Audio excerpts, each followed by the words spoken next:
கர்ப்பசாமி உனக்கு வாங்கி கொடுத்தறேன், சரியா? அதனால் ஏமாற்று வேலை நிறைய நடக்குது. அதனால் கணவர், உன்னோட கணவன் போகிற பாதை சரியில்லை, நான் ஓடி போய் பார்த்தேன். அதனால் ஒரு சில பப்ளிக்கில் சொல்ல முடியாதுல்ல, அதனால் பாதை சரியில்லை.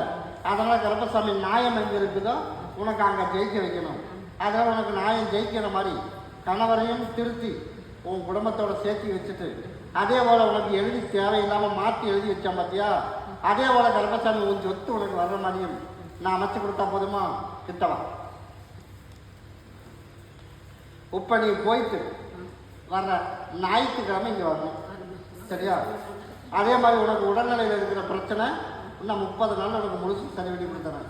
அதே மாதிரி ஒரு சொத்து பிரச்சனையும் வந்த ஆவணி மாதம் 30 முடியறதுக்குள்ள உனக்கு லெட்டரில் வந்துருச்சு உன்னோடது. ஆனால் உனக்கு அதிகாரம் பண்ணுற அளவுக்கு ரூல்ஸ் இல்லாமல் போச்சு, அப்படித்தானே?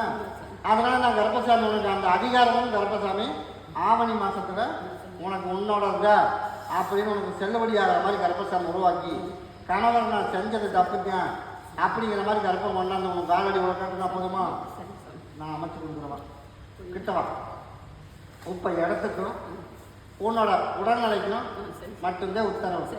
உன் மகள் எல்லாம் பிரிஞ்சு தனித்தனியாக இருக்கிறதுக்கும் அதுக்கு உத்தரவு வந்து வர்ற ஞாயிற்றுக்கிழமை கிட்டம் மாலையும் பார்த்து வைக்கும்.